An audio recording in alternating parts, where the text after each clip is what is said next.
In this upcoming session, we will have two ladies walking us through their journey of graphic narrators. The session is titled When Pictures Speak, telling green stories through graphic narratives. And yes, as I mentioned, we have with us two leading ladies from the field of graphic novels and illustrated text, here to share their experiences of weaving pictures that speak of the environment. And first of all, with a huge round of applause, let me invite Miss Amruta Patil onto the stage. Can we give it up to her, Miss Amruta Patil? She's a writer and painter. She's India's first female graphic novelist, the author of graphic novels, Kari and Mahabharata-based Parva Duology, and Aranyaka. In 2017, Ms. Patil received a Nari Shakti Puraskar from the President of India for unusual work that breaks boundaries in art and literature. And without any further delay, over to you, ma'am, Ms. Amruta Patil. The stage is yours. Can I be a little bit of a pain in the ass? There is something really depressing about seeing empty chairs when you're talking. Like you really feel like you're talking into a void. Also, I have myself been hypnotized by the things over there, but if there are people who are shopping who would like to come in and listen to our very, very brief session, I'm the author of 4 graphic novels. They are very, very different in context. The first is a queer urban story, which is set in Mumbai. Second and third were based on the Mahabharata, and the fourth was an eco-feminist narrative called Aranyaka, which happened to have been on the long list of Greenlit Fest, I think edition 1, if I'm shortlist. Oh, it was shortlist, even better. So I come in at the point at which our eminent publishers over here left off, which is to tell stories subtly, which talk about many, many things that are not lecturing, that are not hectoring too much, and which include topics of concern in a way that is visceral, which is not going to be too much of a dose. So I'm going to take you through the work a little bit, briefly. The first book is set in Mumbai. It has a 21-year-old queer protagonist who is trying to find her center of gravity. She's also somebody who is learning to understand how to navigate a city in the wake of a personal loss, okay?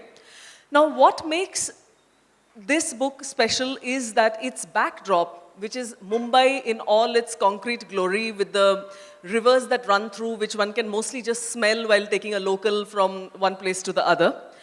And when the protagonist, Kari, interacts with this city, the physical city with all its odors, with all its textures, is something that she receives with the same kind of attention that one would allot to a human being.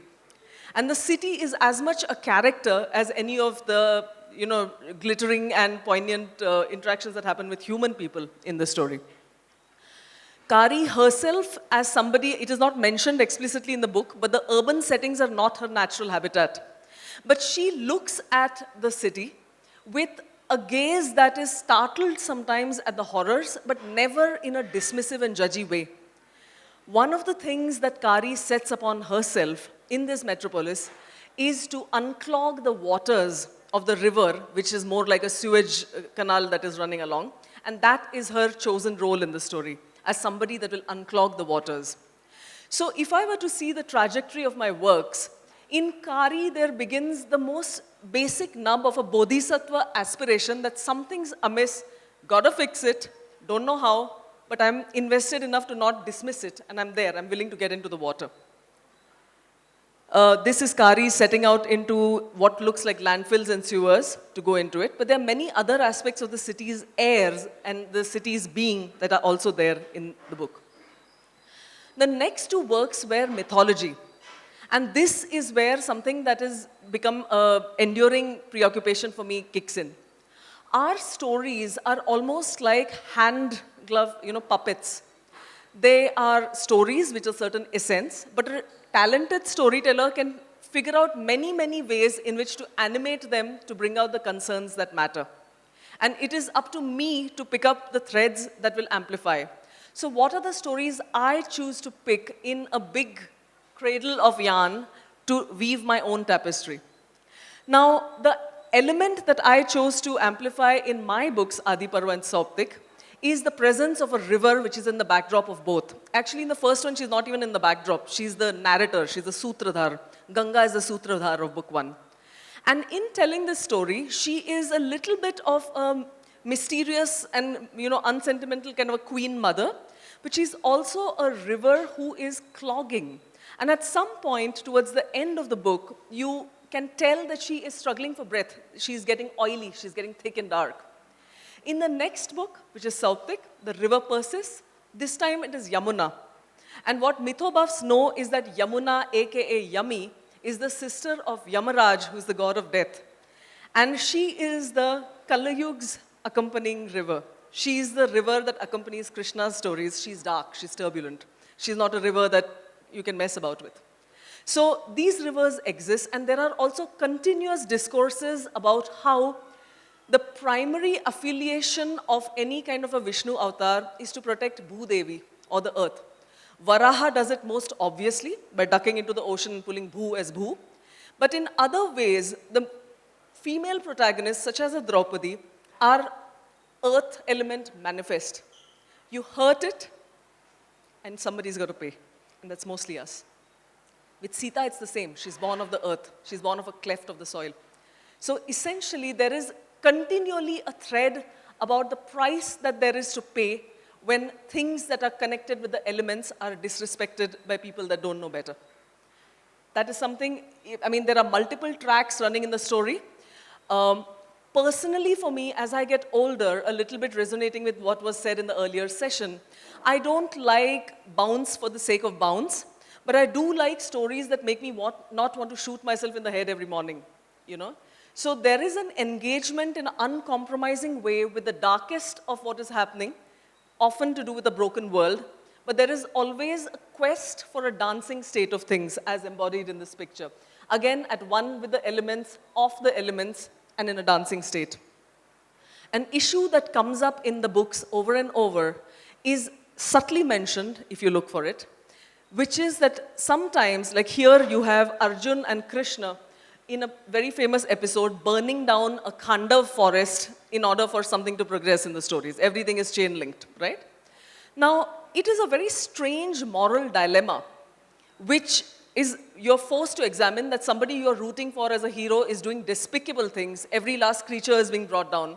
But something that is said in Sauptik, as well as in my later book, Aranyaka, is that for empires to thrive, a forest goes down.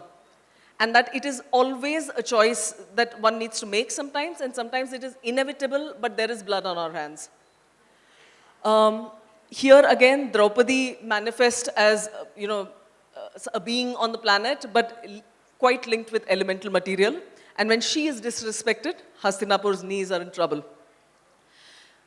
Another small way that the ecological exists in my work, and an attempt, because I hone myself as an artist and a writer with every passing book, is an attempt to bring a very centered, dignified quality to that which lives in close squat to the ground. So creatures that are, of course, animals, of course, the people that live as forest dwellers, who live as tribals, who live over here, you have Hidimba shown. If any of you grew up reading Amar Chitra Katha, you know how Hidimba looked. She was green-gray. There is no other way to describe this. She was made to be as appalling as you can imagine, and for nothing apart from the little matter that she was a forest-dwelling person. So in my imagination, there is a lushness brought to the fore, but there is also a certain sensuality and a dignity that is accorded to people who live in close conjunction with the elements. The next book, Aranyaka, is taking from Vedic philosophy. It is weaving into it an eco-feminist narrative as a parallel track. And in this, somebody noted something interesting in a session that I did recently, which is that in Aranyaka, the text speaks of philosophy. The visual track is all a celebration of the forest. And what my character does in the course of the story, these are women in search for various things. One of them, who is the protagonist, is called Katyayani. She is the chair blocking this? I think so. She is a person who is ostracized for having too much of an appetite, for eating food that was meant for the gods. And Her initial response to being ostracized and sent off into the forest is of abject terror. She is small, her nails have been clipped by being an urban person, and she is forced to engage with the elements. So in the first instance where she has spent some days in the forest, she seeks a stone for want of any other creature to engage with, and she says, I deposit my faith with you. You feel my fears. You basically, you offer me relief, and the origins of old gods are these. Her first interaction with ecology and the forest is that of fearfulness, of wanting to camouflage herself, of learning lessons, of learning to dress right, of taking the metaphor of the spider, of taking the metaphor of creatures that will ambush at night, all these things. At some point, again, in the course of the story, Katyayani finds a mate, and they chose to make a settlement, as people tend to do. And for that, the forest, which by now has become something that she resonates with, and she has come to understand. She knows its tricks. She knows she should come out to seek an ally or a mate, or else it's best to retreat. Now, suddenly, she is put in the place of being somebody that must hold a blade. And that is another path that she has to take full accountability for. In this, as a person in a settlement, Katyayani gets soft, like a lot of us do. At some point, she chooses to recreate the forest in microcosm form. So while she's a person of a settlement, she is alert now to bringing back the seeds and bringing back the tangled logic of a forest rather than the clean partings and the rectangles of a field to create a grove which offers her solace and allows her to move into the next stage of her evolution. Her search for metaphors and wisdom in nature continue. The book is full of things to do with nature, right from how canopies leave space for each other, to how birds will follow a dot on a beak. There are n number of very, very loving and fangirling references to scientists who I admire. And in all of this, she seeks herness. She comes into her being in accommodating a world which doesn't resemble her, but in also not letting go with what are her primeval connections to the earth and to what is around her. I could talk about many, many layers of my work, but I'm going to pause right now, and I'll hand over to Priya to speak about her work, and if there is time, I'm hoping that we get to engage in the various ways that we have brought the forest and nature into our respective works. I wanted to actually make one last note. Many years ago, before the Dune films were made, I truly, truly fell in love with Frank Herbert's Dune books. And there is a particular community in that called the Bene Gesserits, which are like this almost kind of these witchy, nunnish kind of creatures who move between multiverses doing various things. And one thing always remained with me about the Bene Gesserits. The Bene Gesserits believed that you seed mythologies, which the world will wake up and believe. So if you realize that you are operating with people's subconscious and you are seeding things that they later will think of as common sense, it is an extraordinarily powerful thing, and it's an extraordinarily powerful responsibility. I am a persona non grata with the work that I do. It's obscure, it's expensive, it is what it is. But it is an attempt to seed certain things which I believe at some point will turn up in a tender and resilient unfurling of a sapling. So that is what I have tried to do. It's what I continue to do in various permutation combinations. And later, if there are specific questions, I'm very happy to talk to you about them. Thank you very much. Oh, one last. Apart from my books, I have co-founded, along with other people, a company called QOMIX Comics, which does non-fiction graphic narratives. The essence of these is very, very firmly tied to the fragility of our worlds, to issues to do with ecology. So support us, and you will be also reading many more stories that have at the core the same sort of things that make your hearts beat faster. Thank you so much. Well, thank you so much, Ms. Amruta Patil. I'm so sure our audience might have a lot of questions, but keeping that aside because of the time constraints, let me proceed with our next speaker for this particular segment, none other than Ms. Priya Kuriyan. Can we have a huge round of applause for Ms. Priya Kuriyan? Ms. Priya Kuriyan is a children's book writer, illustrator, and comics maker and chronic doodler.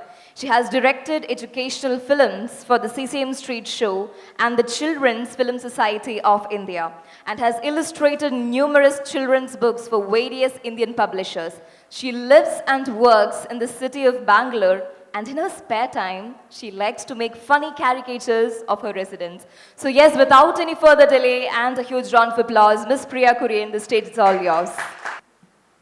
Hi, so I come from a slightly different space than Amrita. I often call it like the Siberia of literature, which is kidlit, and often not enough attention is paid to this space, and I'm so happy that I'm getting a chance to speak about what it entails to make a children's book. I'd like to start by talking about one of the last children's book I wrote and illustrated. It's a picture book for very young kids. Picture books are meant for 4-year-olds and above. This one's called Beauty is Missing. And I think my publisher is here, and I feel like a bit of an imposter standing here because I feel that most of the work that I've done around the environment is all because of my publishers, and I've just been a conduit, in this whole experience. So this book was published by Pratham. It's a wonderful publisher. They work with, they have a very diverse set of books. And one of the areas they do focus on is the environment. This book came about sometime during the pandemic, and I was stuck in Kerala for some personal reasons for a very long time. I was going quite crazy at that point, and thankfully I had this book come to me. There's an organization called the Humane Society International. What they do is they work with, they rescue animals in captivity, and they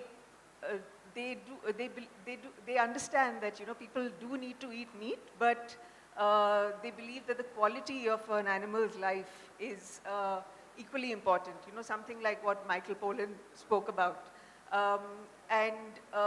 So they wanted to do about 3 books around different domestic animals. So they had a choice between the buffalo, the goat, and the hen. So being a Malayali, I immediately went for the buffalo. I find that the buffalo is the most gorgeous animal in the whole world. And it just, I was actually reading this book by Liza Ghazi called Hellfire, and there are 2 characters in the book called Lovely and Beauty. And immediately, like, I wanted to, name this, make the story about a buffalo called Beauty. And so when you're doing children's books, so we did this whole workshop with HSI, and it was a very, they told us many sad stories about animals in captivity, and the workshop was basically meant for us to learn some trivia about the buffalo, and also they were talking about what are the challenges, while looking at taking with domestic animals, and the abuse that happens to them. So we went through the whole workshop, and I was quite sure I wanted to make like this fun book. That element of joy had to be there in the book, despite all the trials and tribulations that these animals faced. I also knew that the context that I was going to set the book in was Kerala, because this is what I was looking at around me, and I was sort of immersed in that kind of an environment at that point of time. Okay. One of the first things one of the things that they mentioned during this workshop is, how there is this sense of, there's a bit of racism that happens even in animals. So the cow, because it's like fair and, good looking, has this slightly higher, in the hierarchy of animals, it comes a little higher.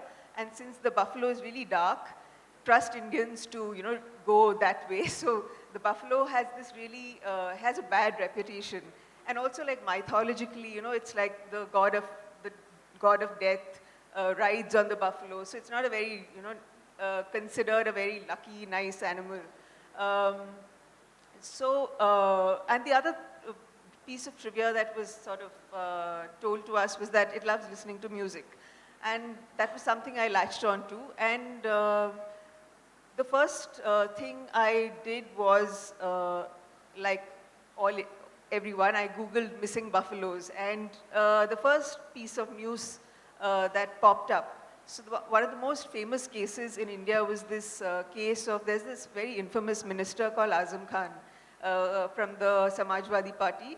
And there was this very famous case of him and his buffaloes going missing. And him like sending this big cadre of policemen behind the buffalo. So there were these strange headlines where, dog squads, crime branch, sleuths, personnel from various police stations raided slaughterhouses to collect clues about the stolen bovine. Then there was also a change.org, like truth is really stranger than fiction. There was a petition to give gallantry awards to these UP policemen, to the ones that had gone looking for these buffaloes. And there were these, very endearing stories of these policemen sort of sending WhatsApp messages to each other. And they would see a buffalo on the street and take a picture, send it to the other policeman. And then they would say, oh, this is the person who had lost the buffalo would say, oh, this is not my buffalo. My buffalo had a mark on his head. So this is not my buffalo. So I found this whole thing of policemen, looking for these buffaloes quite endearing. And I decided, okay, this is the track I'm going to take. So I did want to I really wanted to make a fun story about a missing buffalo.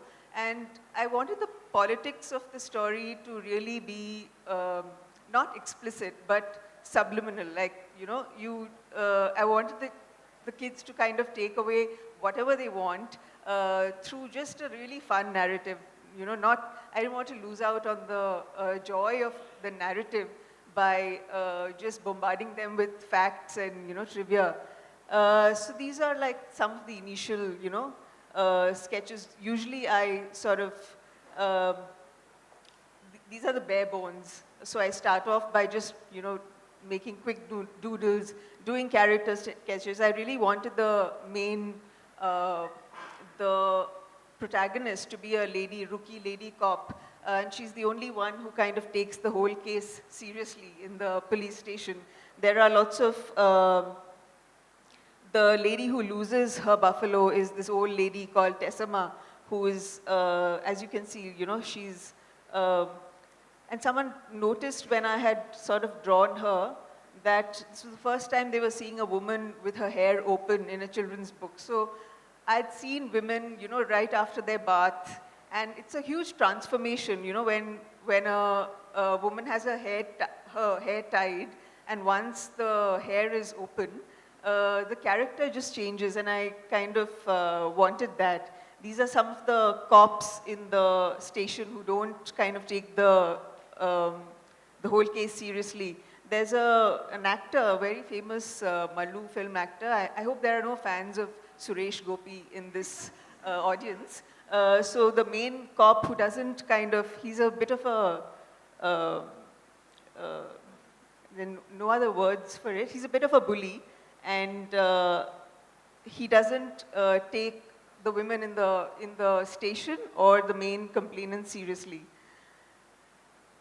So these are all initial character sketches that I mostly do for my books. And then slowly the book sort of builds up into a more concrete form.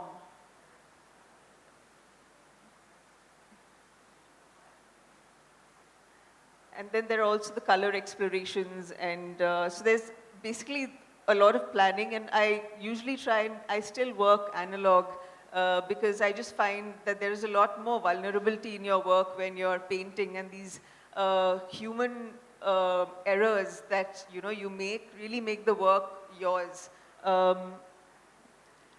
So that's it starts with the cops sort of laughing at this woman for calling her pet, her domestic, the Buffalo Beauty.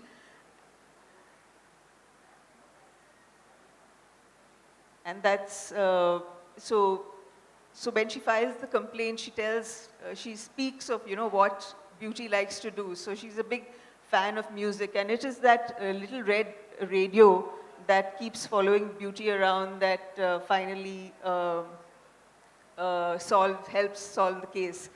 To me, the lush environment of Kerala really is a big character in the book, because it really sets the context of, where this whole place is located. And I feel like in each of my books, it forms a really important part, be it the flora, fauna. So if you see on the right, there's this little skink, which is actually found in that particular region in Kerala. And of course, you see the rubber estates.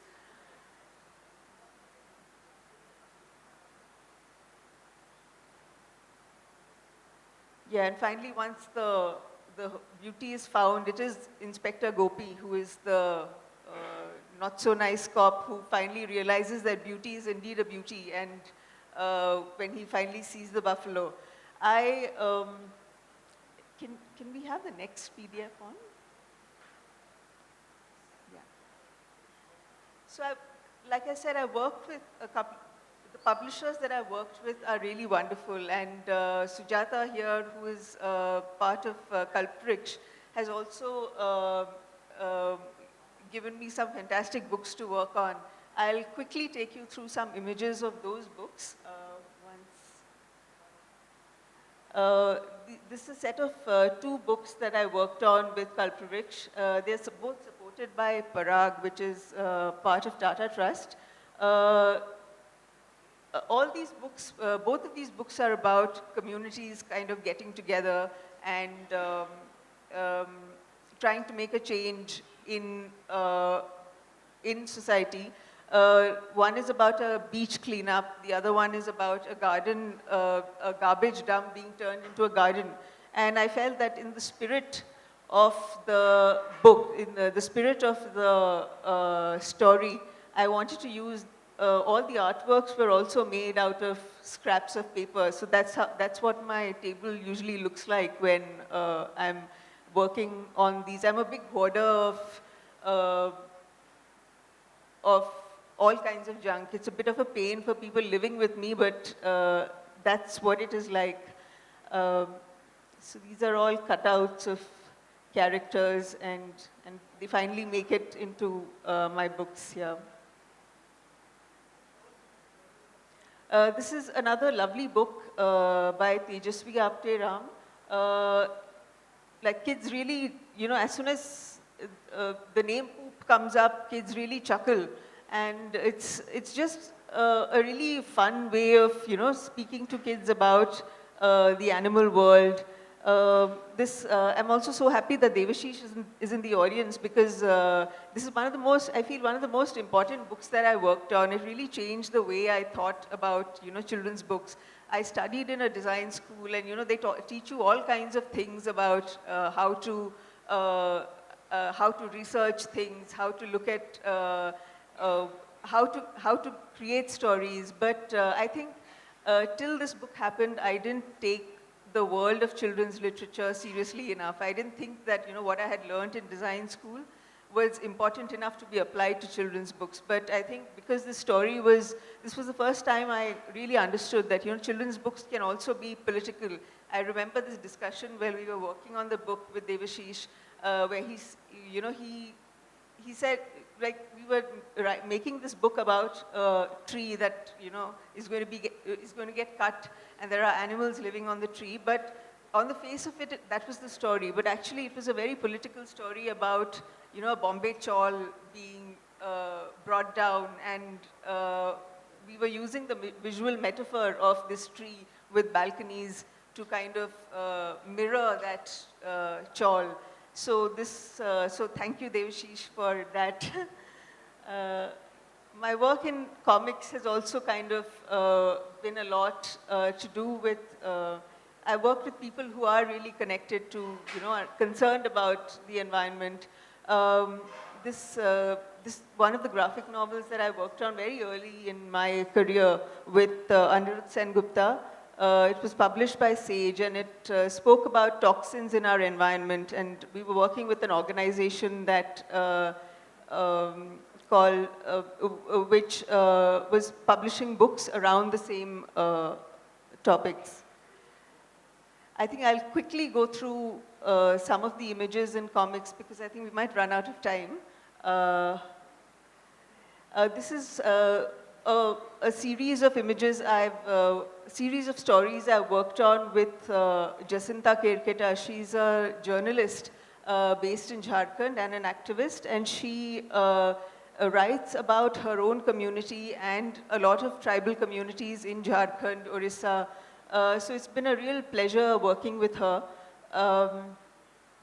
Again, there's the magazine called Cycle, which is published in Bhopal. It's a Hindi language magazine, and they just do the most fantastic work, bringing, stories of Hindi language stories to children all over the country. And it's very rare to see a Hindi magazine doing so much political work with kids.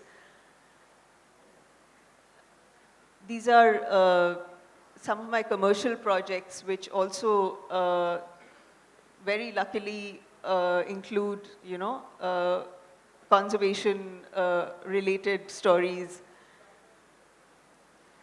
I think what I want kids to do is, with my work, I think what I can just hope to do is, seduce kids into paying attention to nature. And I think once I've done that, a large part of the job is done. Then it's, over to them really to kind of do what they would like. These are little, I feel that the idea of play is really important when you're working with kids. And these are all attempts, just random attempts in my sketchbook that I kind of like doing. And these were later published also in the form of a book. I call these garden variety humor, and that's what my work is entirely about. And thank you for listening to me, and I hope you buy more children's books and get your children to also read more. Thank you. Thank you so much, ma'am, for that wonderful session. Let me please have both of our speakers on the stage, and now the floor will be open for the question and answer session. I request all our attendees to kindly pose their questions to the speakers, and this is like a golden opportunity that we can get only through the Green Literature Festival, so make the best out of this. So just to initiate the question and answer session, my first question would be for Amruta ma'am. So this question is coming out of the context that being in my graduation, during my graduation days, we had this graphic novel called Kari, which was taught to us as a part of the Delhi syllabus, Delhi University syllabus. So yes, I'm so thrilled, and my question would be, being the first female, Indian female graphic person to be in this field, like what are the challenges that you faced during the initial stages, and what was your thought process as to how the audience would actually accept your works, and how did you get through the journey? So that is my question for you. That's a fairly immense question. Long story short, being first of whatever is just a happenstance of chronology, so it doesn't mean very much, but marketing people like this stuff. About the work itself, I think the challenge really has been to be able to strike a balance between telling the stories that I would like to tell, and eventually along the way realizing that I may want to tell stories that are also received by people. So how do they need to be told in order to be received in a way that is intended? I don't think that I've necessarily cracked that, but with the thematic matter that I've chosen, but I'm in that direction. Another thing is a fiscal issue. it's hard to sustain as a person that creates graphic novels in this country. So to not stop what one is doing without compromising with the kind of work that one wants to do is really, I think, the big challenge. And you do it for the love of it. There's absolutely no second reason. To Priya, Kuriyan. First question, what do you think has been the impact of children books on adults? How do they see it? And have you heard something about that? And my second question is, I've tried to scribble and write something for children in a different topic. But when I try to attack at the comical narrative, it's very different when I see as an adult and when I see as children, and I'm just starting. So if you have any advice, that'll be great. Thank you. The effect of children's books on adults. So I come from a community where I get the sense that most of my royalties are coming from adults purchasing, books. I'm suspecting they're mostly my friends and relatives.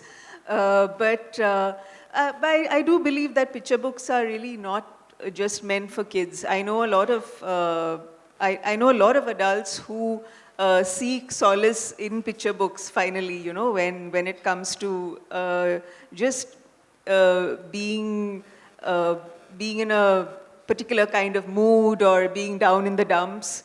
There are I know of a lot of adults who do that, So I think I myself am a picture book hoarder. I buy picture books written by, of different genres, written by all kinds of,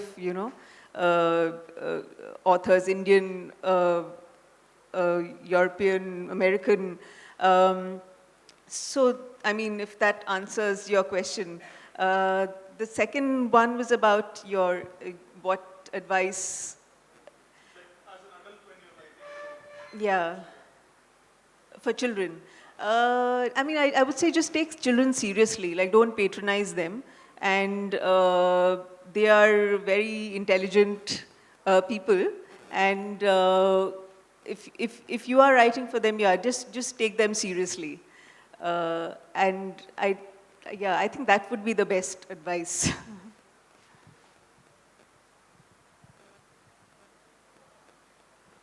I feel, in fact, that Priya's work is amongst the few really crossover things that manage to be as salient and entertaining to people across age groups.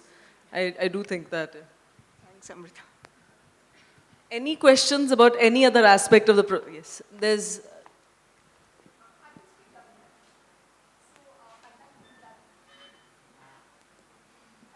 Congratulate you both because I think graphic novels have a very uplifting Delulu effect on everybody, adults and children. And I wanted to ask you, in your forest book, which is something that I'm interested about, what is the denouement? Is the forest, is there a loss of the forest in the end, or is there? Because it is a celebration of the forest, and the mythology, the ecofeminist. I mean, the tapestry weaves very well. So, I mean, is there a sequel to it? What is? I mean, I don't know. I mean, at the end. Is this question come from having read the book? Yes, that question is coming from having read the book, and also resonances with what in my own work with forests. I see. There is a resonance. And so I'd like to know, if there's going to be a sequel to the forest, Aranyaka, or, what comes off that Aranyaka? You were dissatisfied with the ending. No, actually, for me, the story is a complete one. My goal in telling the story was a dual one. I want to keep the metaphor of the forest. So, for example, it's the forests of our mind where we are continuously gauging who is a predator, who is a prey, who is an ally. And there is the forest outside us, which is a physical space to navigate. So I wanted to hold on to the metaphor, but there's something that in this subcontinent we have a slight malaise, that we keep the metaphors purely at metaphor level. So तुलसी की पूजा करोगे, तुम गोमाता की something करोगे, तुम ये करोगे, वो करोगे, but there's no joining of the dots. You'd still demolish a sacred grove to make a community hall in concrete. So there's like a complete missing, there's so many missing links in our ability to actually even relate what we claim as our faith system with the way we conduct ourselves. There is no humility in the face of it. If anything, there's a patronizing approach towards it. So in my particular work, the forest becomes a great teacher. And I have a herpetologist friend called Nirmal Kulkarni, who many of you know. And I asked him once, do you feel a sense of doom with the kind of policies that you battle against that are not in your favor? He said, Amruta, Sagrats, everything is Nisarg, everything is environment is going to take it all back. My role is to bring people the ability to capture great joy. And that joy that they find in the environment or in nature is the only thing that is going to be a lasting incentive for them to do something to preserve it.